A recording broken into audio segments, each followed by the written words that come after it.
ဒီနေ့ဝင်မြသွားလို့တဲ့အကြောင်းအရာလေးကတော့ MFI လို့ခေါ်တဲ့ made for iPhone, iPad, iPod Touch လို့ခေါ်တဲ့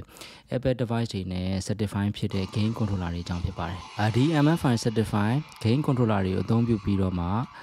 Apple device တွေနဲ့ချိတ်ဆက်ပြီး game တွေဆော့မယ်ဆိုရင်ကိုယ့်ရဲ့ Apple device တွေက game set တစ်ခုနဲ့မချအသုံးပြုပြီးတော့မှကစားသွားနိုင်မှာဖြစ်ပါတယ်။တနည်းအားဖြင့်တော့ကိုယ့်ရဲ့ Apple device ကဒီလိုမျိုး controller နဲ့ချိတ်ဆက်လိုက်တာနဲ့တကယ်ကို professional ကစားတဲ့ game set အကြီးစားကြီးလိုမျိုးခံစားမှုမျိုးပေးဆန်းတိုင်းမှာဖြစ်ပါတယ်။ဒီ MFI certified game controller တွေထဲမှာ Apple Store ပေါ်မှာတင်ရောင်းတဲ့နာမည်ကြီး game controller တွေကတော့ Microsoft ရဲ့ Xbox Go wireless gaming controller အခုကျွန်တော်ဒီ vlog မှာအဓိကပြောပြသွားမယ် Sony ရဲ့ PlayStation 5 ရဲ့ DualSense wireless controller Backbone 1 controller Nimbus wireless gaming controller ဆိုပြီးတော့ဒီ gaming controller တွေကတော့တော်တော်လေးကိုကောင်းပါတယ်တနည်းအားဖြင့်လည်းဈေးကတော့တော်တော်လေးကြီးပါတယ်အဲ့ဒါအပြင်တခြားဒီ Apple Store မှာတင်မရောင်းပေမဲ့ MFI certified ဖြစ်တဲ့ game controller တွေလည်းဈေးကွက်ထဲမှာဝယ်ယူပြီးတော့မှကစားလို့ရပါတယ်ဒီလို game controller ကိုမှရှိပြီဆိုရင်တော့ကိုစော့တဲ့ Apple game ကကို controller spot ဖြစ်မဖြစ်ကိုလည်းApple ကနေပြီးတော့မှသူ့ရဲ့ store preview ထဲမှာ controller spot ဖြစ်တဲ့ game တွေကိုပြပေးပါတယ်individual game တွေရှိတယ် arcade လိုမျိုးလာတင်ကြီးနဲ့ကစားတဲ့ game တွေထဲမှာလည်း controller spot ဖြစ်တဲ့ game တွေအများကြီးရှိပါတယ် Resident Evil 4 လိုမျိုး iPhone 15 Pro နဲ့ Pro Max ရဲ့ A70 Pro Bionic chip မှာပဲကစားလို့ရတဲ့ game တွေလိုမျိုးကလည်း controller spot လုပ်ပါတယ်သူ့ရဲ့ App Store ထဲမှာဝင်ပြီးတော့ကြည့်မယ်ဆိုရင်လည်း controller section မှာ controller spot လုပ်တာကိုတွေ့နိုင်ပါတယ်ဒီလိုမျိုးကိုကစားတဲ့ game မှာဆွဲကန်ဒီ download ဆွဲကန်ဒီမှာ gaming controller spot လုပ်မလို့ကိုလည်းတခါတည်းဝင်ပြီးတော့ကြည့်လို့ရမှာဖြစ်ပါတယ်controller နဲ့ကိုယ့်ရဲ့ Apple device နဲ့ချိတ်ဆက်ပုံကတော့ကိုယ့်ရဲ့ DualSense controller ရဲ့ create button နဲ့ PS5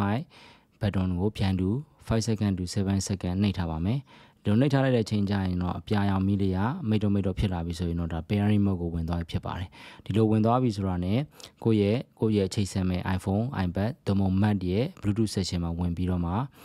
ရှာပါမယ်ဒီနေရာမှာ DualSense controller ကိုတွေ့ပါမယ်အဲ့ဒီနေရာမှာချိတ်လိုက်ပြီဆိုတာနဲ့ DualSense controller ကိုချိတ်သွားပြီဖြစ်ပါတယ်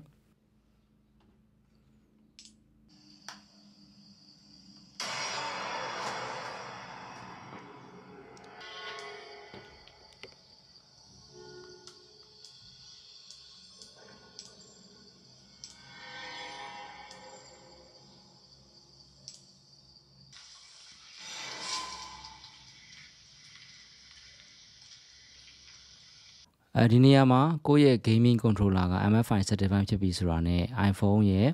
ချိတ်ဆက်တဲ့ device battery state တဲ့နေရာမှာ battery ရဲ့အခြေအနေကိုလည်းပြပေးနေမှာဖြစ်ပါတယ်တနည်းအားဖြင့်ဒီ controller ရဲ့ battery state ကိုလည်းကိုယ့်ရဲ့ချိတ်ဆက်တဲ့ iPhone, iPad, iPod Touch ကနေပြီးတော့လှမ်းပြီးတော့ကြည့်လို့ရမှာဖြစ်ပါတယ် Sony DualSense controller မှာတော့ gyro sensor လည်းပါတာဖြစ်တဲ့အတွက် Mac နဲ့ချိတ်ဆက်လိုက်မယ်ဆိုရင်တော့ Alpha 9လို့ game တွေကိုကစားတဲ့အချိန်ကျရင်သူ့ရဲ့ gyro sensor ကိုအသုံးပြုပြီးတော့မှအကောင်းဆုံးထိန်းပြီးတော့ကစားလို့ရမှာဖြစ်ပါတယ်cast steering လိုမျိုး controller ကိုအသုံးပြုပြီးတော့မောင်းလို့ရမယ်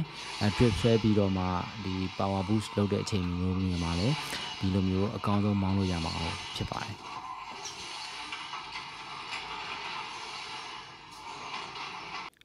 game controller ချိတ်ဆက်ထားတာအသုံးမလို့ပြန်ဖြုတ်ချင်တယ်ဆိုရင်လည်း Bluetooth section မှာဝင်ပြီးတော့ forwarded device ဆိုပြီးတော့နှိပ်လိုက်တာနဲ့ orange မီးအလောင်လေးပိတ်သွားပြီးတော့ controller နဲ့ device ချိတ်ဆက်တာပြုတ်သွားမှာဖြစ်ပါတယ်အခုလိုကျွန်တော်ရဲ့နည်းပညာနဲ့ပတ်သက်တဲ့ video တွေကိုကြိုက်နေတဲ့ဆိုရင် Dr.Mac YouTube channel ကို like and subscribe ပြုလုပ်ပေးထားပါ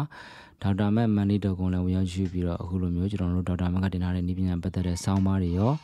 ကျွန်တော်တို့ Dr.Mac ကရောင်းချတဲ့ product တွေရောဝင်ရောက်ကြည့်ပြီးတော့အားပေးလို့ရပါတယ် Dr.Mac Android နဲ့ iOS application တွေကိုလည်းဆွဲထားပြီးမယ်ဆိုရင်တော့အခုလိုမျိုးကျွန်တော်တို့ Dr.Mac ကတင်တဲ့နည်းပညာနဲ့ပတ်သက်တဲ့ video တွေရော information sound bar တွေရောကြည့်ရှုလို့ရမှာဖြစ်ပါတယ်အားလုံးကျေးဇူးတင်ပါတယ်